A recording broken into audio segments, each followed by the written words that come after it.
The abuse of black male slaves by white women. Imagine uncovering secrets so dark they'd make your blood run cold. That's what's in store for you today in The Abuse of Black Male Slaves by White Women. Our first story involves Marie Lalaurie, a seemingly refined socialite who concealed a sinister side. Her chilling sadism knew no bounds when it came to the torture and murder of black male slaves. You won't believe the lengths she went to. Then we'll pull back the curtain on the hidden affairs between white women and black male slaves, the passion, the forbidden love, and then the shocking, horrifying aftermath of these unions. The entangled web of deceit, betrayal, and unimaginable choices these women made will leave you speechless. Are you ready to peer into the abyss of history? This is not for the faint of heart. Be sure to hit the like button and subscribe for more content that dares to go where few have ventured before. Marie Delphine McCarty was born on March 19, 1787, to a wealthy family in New Orleans. Her father, Louis Barthélemy de McCarty, was knighted as the Chevalier of the Royal and Military Order of St. Louis, and the majority of the McCarty males had military origins.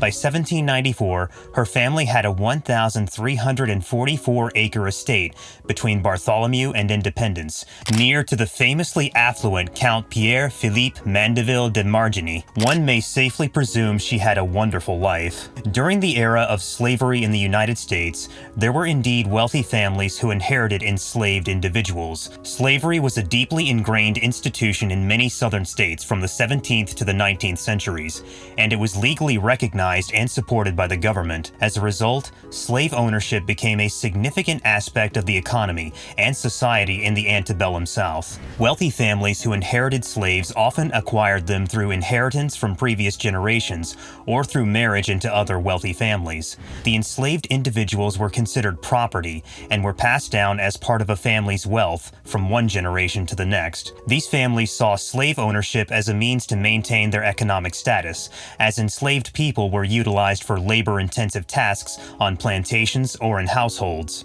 Madame Delphine Lalaurie transformed her New Orleans mansion into a chamber of unimaginable horrors during the early 1830s. Behind the facade of a respected member of society, she subjected her enslaved workers to unspeakable acts of torture and murder. When a fire broke out in 1834, neighbors discovered the appalling truth about the mansion. Inside, they encountered enslaved individuals who had been brutally mutilated, some barely clinging to life, while others had been left to decompose. The shocking details of gouged eyes, flayed skin, and mouths filled with excrement revealed the depths of Madame Lalaurie's sadistic nature. Her heinous acts forever tarnished her reputation as one of history's most brutal women. In 1834, a fire engulfed the New Orleans mansion of Madame Delphine Lalaurie, leading to a horrifying revelation for the neighbors. As they rushed to help, they noticed that Madame Lalaurie appeared to be alone in the house.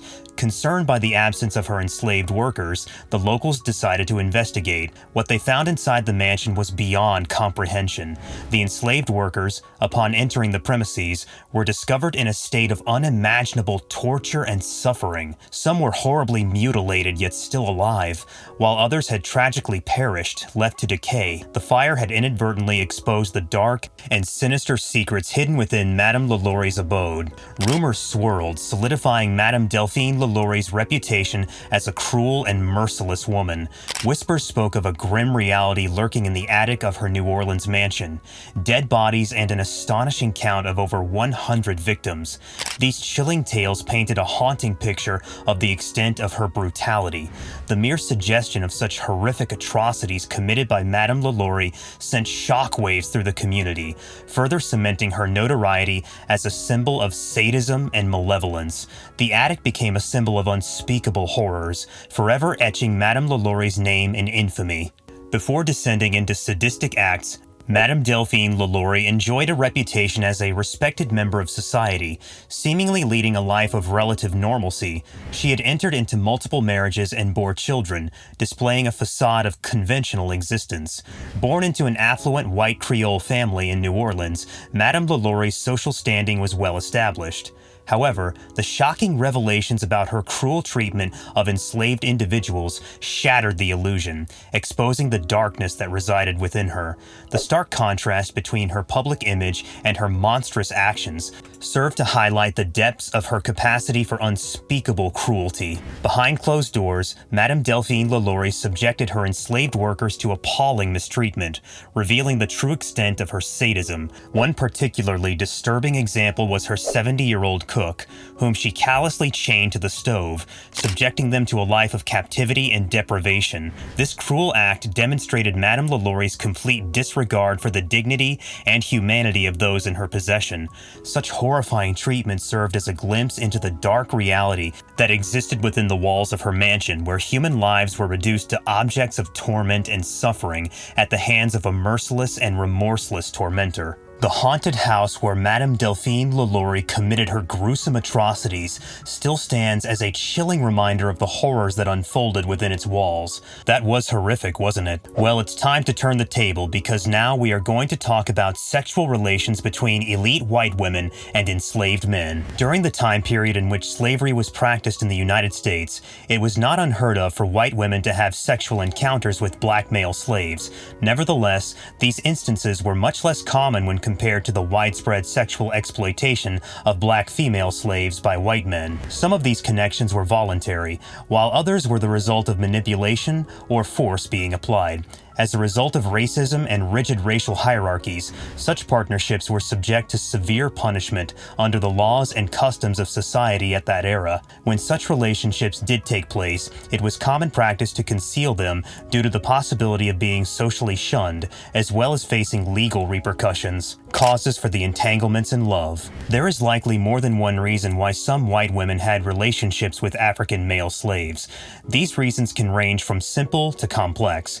The following are some of the reasons that could have played a role. Connections on an emotional level. Some white women may have formed true fondness and emotional relationships with black slaves, particularly those they were in close contact with, such as house servants. This could have occurred because of the close proximity between the two groups. Engaging in a romantic connection with a black slave during this time period may have been interpreted as an act of defiance toward the rigid cultural rules and restrictions that were put on women. Sexual attraction is a potent force, and it's probable that it had a role in the development of some of the relationships that have been established. Covering up pregnancies. In the case of pregnancies resulting from these relationships, extreme measures were sometimes taken to hide the pregnancy and birth due to the severe social stigma and legal repercussions. Here are some examples of what might have occurred.